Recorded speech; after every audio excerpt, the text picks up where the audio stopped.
一切都源于2018年的这通电话。那时候我用一台悟2加上 X7 云台，配上一个平衡车，拍摄了一支 B 站的广告。我没有想到这个广告的幕后发布1周以后，我接到了一个电话，他们说他们是大疆的工程师，因为看到了我们的视频，有一个东西很想让我体验一下，而这个东西的保密等级可以说是绝密。那我自然不会拒绝这样的机会。在经过了繁复的沟通之后，2018年的夏天，我和飞猪在香港第一次见到了他。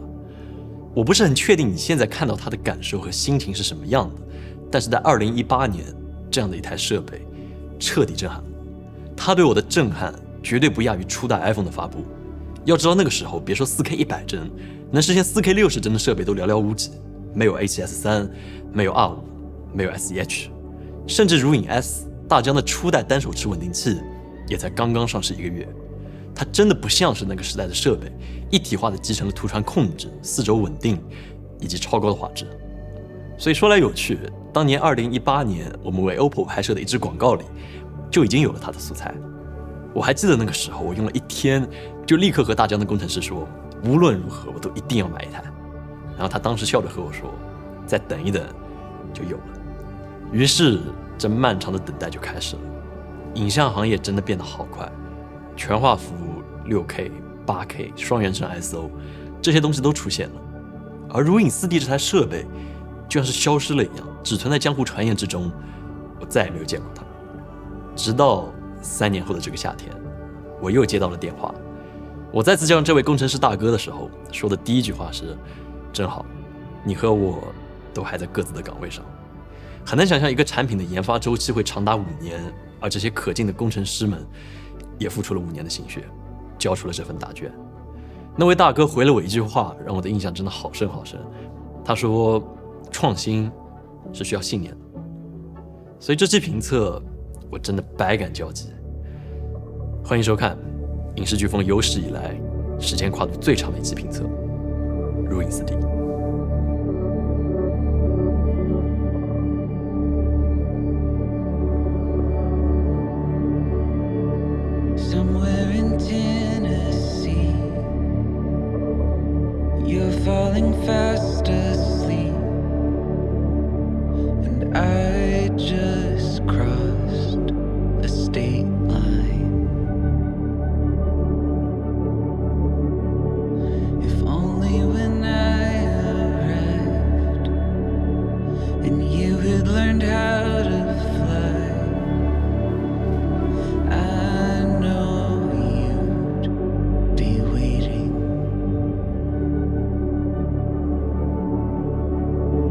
'Cause I don't feel much like me. I don't feel much like me.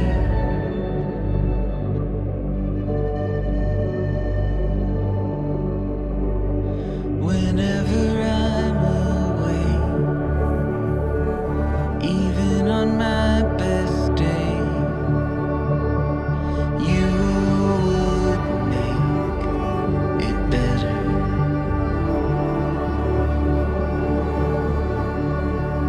It can be hard to smile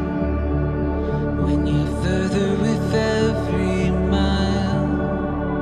and the days all last forever.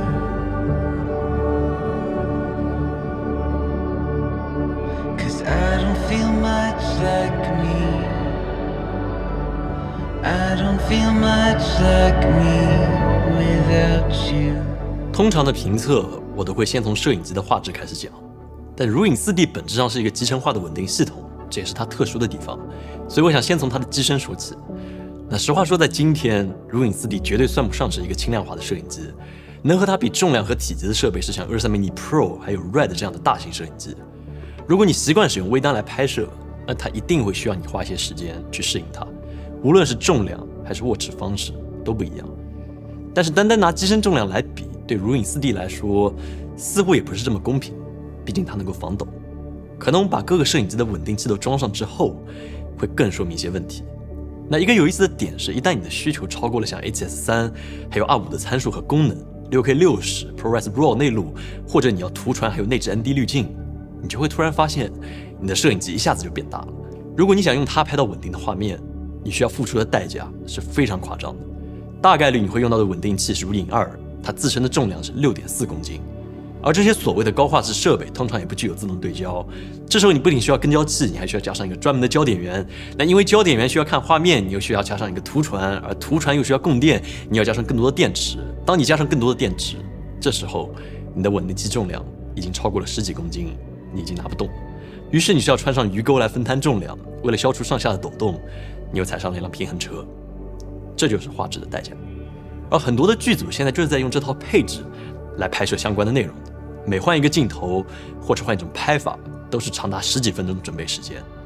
那从这个角度来看，如影 4D 它确确实实就像是一个跨时代的产品。毕竟它在解决了上面的所有需求之后，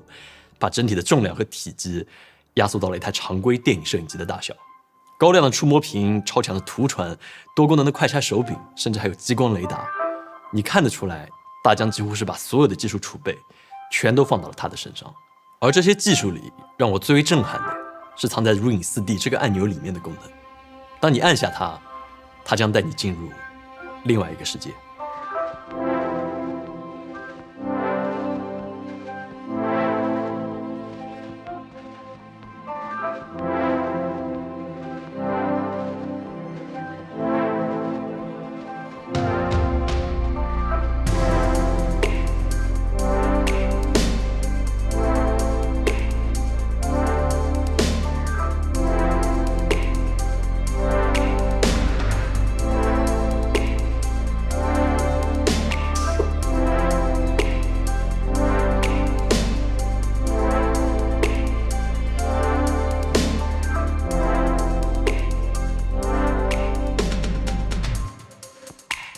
在用到如影 4D 的 Z 轴减震臂之前，我一直觉得这个东西是一个伪需求。毕竟以前的 Z 轴臂都只是一个弹簧，它只能帮你过滤掉一个特定的幅度还有强度的 Z 轴抖动，所以真正拍摄的时候，你难免还是会看到这个上下的浮动。但如影 4D 的这个轴，它居然是一个电动的轴。你要我最好的形容它，它就像是一个机头，只不过是受你控制的这么一个机头。它机身下方、正前方都有套摄像头还有传感器，实时的检测高度还有距离。然后这个轴臂居然就会自动的调整力度来帮你过滤掉对应的抖动。这个东西真的很难形容，就是在拍的时候你会觉得这个臂不知道在干什么，上下的，你甚至会担心这条素材被它给搞砸。可是当你真正回放素材的时候，你会觉得这像是一个游戏里的摄影机拍的，就像是漂浮在空中一样，完全没有一丝丝的抖动。本质上，如影 4D 就是一台自带相机的稳定器，你使用它的方法也就是这样，平移跟随、俯仰跟随、FPV，这都是你可以选择的，而且因为有实体按钮，它的切换也会快很多。那至于这个 Z 轴臂的存在，一方面它让你得到了难以置信的丝滑画面，但另一方面它也限制了一些你的移动。毕竟如影 4D 是双手持，你没有办法像单手持稳定器这样快速旋转。假如稳定器倾斜的过多， Z 轴臂也是没法正常工作的，这都是你需要注意的点。而 Z 轴臂本身有2种模式，锁定还有跟随。那跟随的话，就是它会根据你的移动来进行动态的高度还有平衡调整，而锁定模式就会把它固定在一个特定的高度，在拍摄静态物体的时候就非常有用。事实上，正是因为它太稳了，我发现拍摄过程中最大的累赘反而是我自己。只要我自己的步伐足够平均，它拍出来的画面确实就像是滑轨还有摇臂一样。但是说回来，它也不是完全无敌的，你一样需要对它进行调频，它也会一样撞到轴。假如移动的速度过大的话，大疆尽可能简化了这个调频的过程。通常只要看着屏幕上，根据指示来转动它的旋钮也就可以了。现在我们来聊聊画质。如影 4D 真正的成像模组其实只是前面这么一小块，而大疆在这样的体积之下实现了全画幅 6K 60帧，双原生 ISO 分别是800还有5000，因此它在夜景之下有着非常优秀的表现。这就是 X9 云台，这应该是至今大疆影像质量最高的一个产品。无论是超过14档的动态范围，还是整体的色彩科学，都比过去的产品要强上很多。尤其是色彩，看得出来大疆花了很多的心思，只需要稍微调整一下，你就能够得到一个非常优秀和美好的画面。让我觉得挺难以相信的一点是 X9 云台居然在这么小的体积内做进了 ND 滤镜系统，这个真的太重要了。尤其是对于如影 4D 这样的设备，大幅度的移动，如果你没有 ND 滤镜来控制曝光，整体的画面就会显得一卡一卡。那对于ND 滤镜的偏色问题，大疆也做得非常不错。虽然你还是能够看到一些颜色的变化，但是至少已经在可以接受的范围之内了。至于编码和存储媒介，如影 4D 可以实现 ProRes 或者 ProRes RAW 的内容。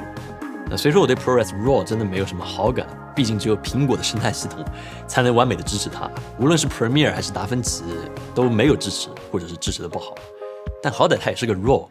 你如果没有这个需求的话，你拍 ProRes 就可以了，这就是行业标准的编码。那如影 4D 有着官方的存储硬盘，但是这次大疆居然还挺良心的，你可以把它换成一个 CF Express Type B 的卡槽，或者是直接通过 USB-C 口来连接硬盘进行外录，那这些都是好的地方，我是真的佩服大疆的工程师。但 X9 也有一些让我叹口气的瑕疵。第一个问题是果冻效应， X9 的果冻效应控制在今天看来并不优秀，只要你甩动得快一点，你就能够明显的看到画面产生的偏移。这真的让我会有这么一点遗憾，或许是因为开发时间太长，大疆没能用上更新的传感器，也或许是 X9 体积的限制。反正无论如何，果冻效应就是 X9 云台的一大痛点。而 X9 云台的第二个问题是升格是慢动作。如果你想要拍摄 4K 120帧， X9 云台将无法使用全画幅，你需要裁切到 S35 的状态下来进行拍摄。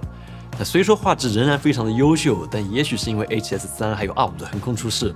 全画幅 4K 120帧就已经在我的期望列表之中了。假如说不考虑 X9 云台本身的体积，你只看这一个整体，这样庞大的一台摄影机没有全画幅的 4K 120，甚至它的 6K 60帧都需要你进行 2.4:1 的画幅裁切，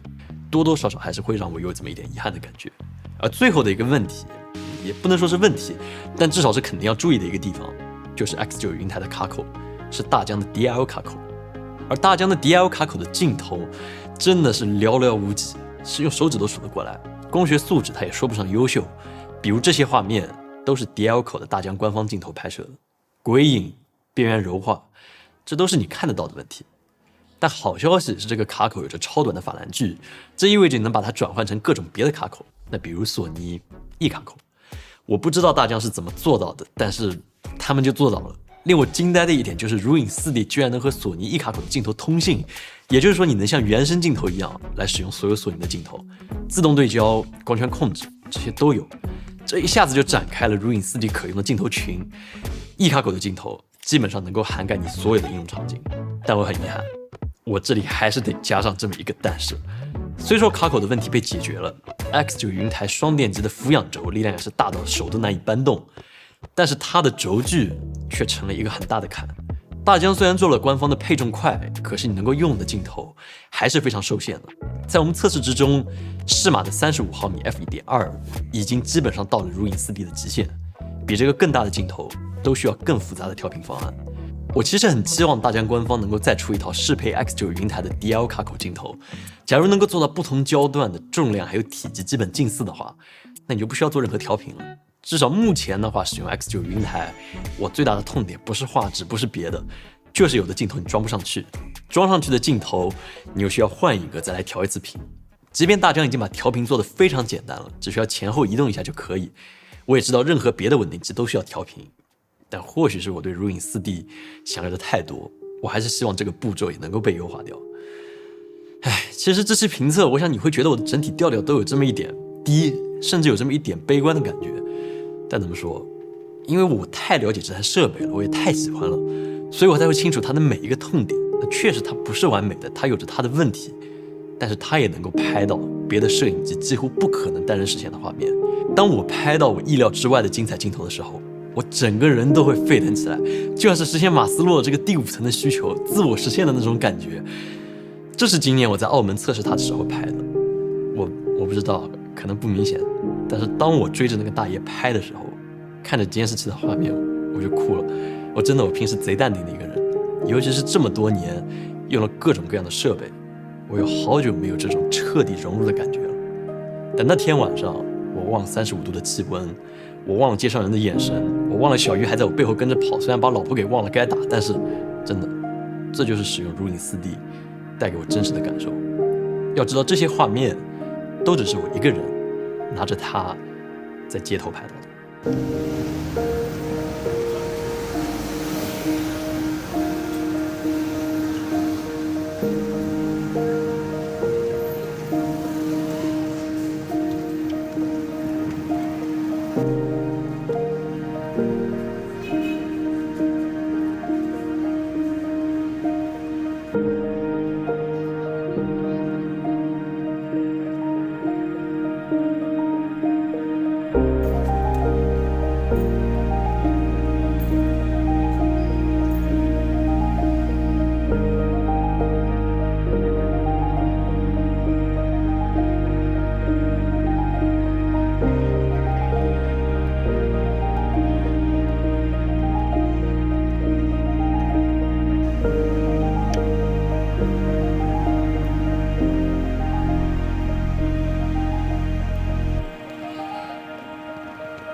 如影 4D 真的说不上好看，事实上我更喜欢如影 4D 的前身 Osmo Raw 这种设备的外观。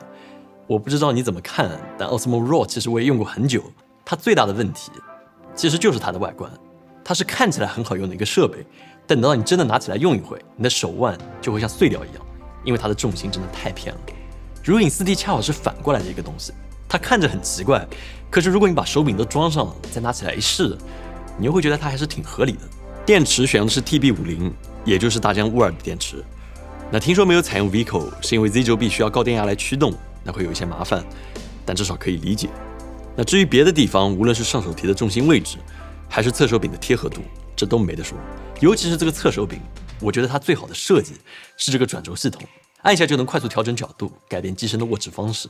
这个和索尼的 FX6 很近似，但如影 4D 又不需要插线，而且有2个手柄，各自有着不同的功能，所以可以说是一个进阶版。那通过这个手柄，你可以直接控制所有的东西，跟焦、曝光，这都可以。也正是这个优秀的手柄设计，大大的缓解它本身重量带来的疲惫感。还有一个问题必然也会出现，你能用它来拍固定机位吗？那当然可以，每个轴都具有轴锁，但是当你用它来拍固定镜头的时候，你也会怀疑我为什么要选择它。虽然说过一遍，但我还是得强调一下，如影 4D 真的不能说轻，只能说和全副武装的稳定器相比，它要轻便很多。那当然大疆也没有让这个重量和体积白费，如影 4D 上有一块极其优秀的触摸屏幕，哪怕在大太阳之下也能够清楚地看到画面。屏幕的边上的快捷键还有这个旋钮，类似于阿莱的取景器设计，能够帮助你快速触达所有的设置。而它本身的转轴系统也很精妙，几乎就没有死角。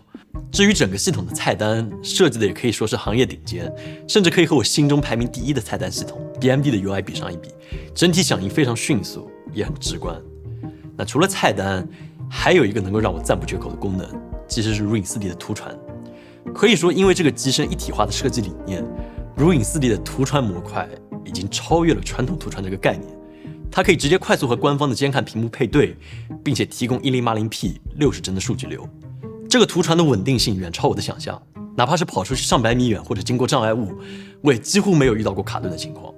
而正是因为图传屏幕也是大疆生产的，所以这套生态之内，图传不仅仅可以传输画面，也可以反向打通所有的控制。图传屏幕一样也具有触点，你只需要装上兔笼还有手柄，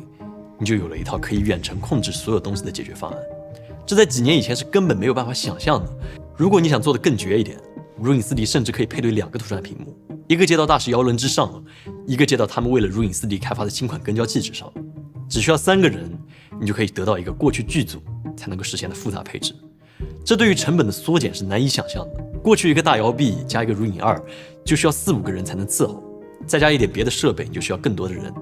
一个剧组最贵的从来都不是设备，而是人。人一多，你每天的开销都是以万来作为单位的，就这么夸张。我本以为大疆会止步于此，但他们没有，他们还做了一个模块。我相信这个东西在行业里会有更深远的影响，那就是激光雷达。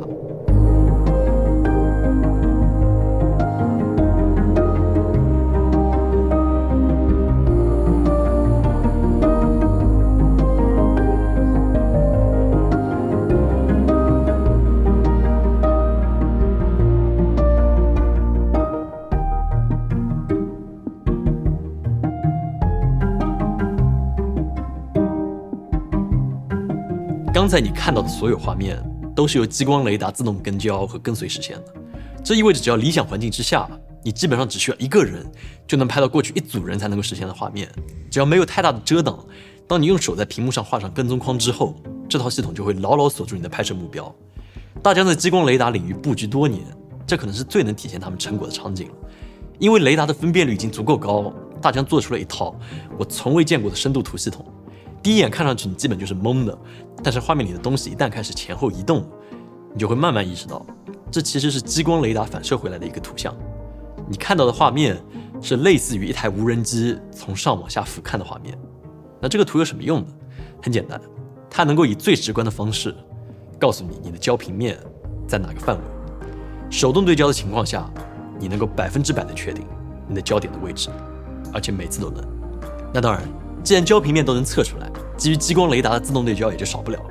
但这个功能我倒是觉得还是有相当的提升空间，我不能睁着眼睛说瞎话。那虽说在正确工作的时候，激光雷达对焦效果也很好，尤其是光照越不足，它相比相位对焦的优势就越大。但是单论稳定性的话，和索尼佳能相比，如影 4D 还是会出现拉风箱或者跟丢的情况，至少没有它的跟随模式这么稳定。大疆的工程师说，接下来的固件更新会改进，但是我只能描述我目前的感受。而另一个麻烦的点就是，无论你是用一口的自动对焦镜头还是手动对焦镜头，你都需要进行标定，也就是一个复杂的告诉大疆这个系统到底焦点在哪里的这么一个操作，这样才能够实现良好的自动对焦。但不管怎么说，这个标定的过程还是要花费你相当的时间的。所以综上所述，如影 4D 最大的问题其实还是没有构建起原生的镜头群。一旦这些镜头能够被造出来，那理论上无论是调频还是对焦标定，都会一次性变成过去式。那就像我之前说的，其实并不是如影 4D 不够强，这是我一直在强调的一点，其实是我对它的期望真的太高。我几乎是在期望大疆这一家公司解决影视行业所有的疑难杂症，稳定、画质、图传、对焦、镜头生态，还有团队协作，这每一个问题都是行业难题，而如影 4D 居然真的攻克了绝大多数的痛点。那要知道，这只是第一代的产品，你甚至可以在这第一代的如影 4D 上看到大疆更大的野心。他们太清楚目前如影 4D 的瑕疵了，因为他们做了太久。首先，这个 X9 云台是可以拆卸的，这意味着前面的整一个影像模块都可以被更换。其次，背后的模块是可以替换的，比如如影 4D 现在已经有了 XLR 加 SDI 接口的扩展模块，那将来也许会有更多的模块出现。那这都是大疆留下的可能性。到头来，这台如影 4D 到底适合谁呢？我觉得可以这样说，越是复杂的运动镜头，如影 4D 的奇效就会越强。它可以极大程度地降低你的制作成本，还有团队的复杂度。无论你是想在有限的预算之下拍到难以实现的车拍画面，还是想靠1-2个人实现大制作的 MV 镜头，或者是 TVC 广告，或者是一部短片，如影 4D 都是适合你的，也能革新你的工作流。但如果你更多的是固定镜头或者小空间的拍摄，那我觉得市场上还有别的很多优秀的选择，值得你去关注。说白了，先要定你的需求，再来选择对应的设备。那在这个片子的结尾，我非常感谢你能够看到这里。其次，我还是想向大疆的工程师表达一下我的敬意，感谢你们为中国、为世界影视行业所付出的汗水。还是这句话，创新是需要信念的。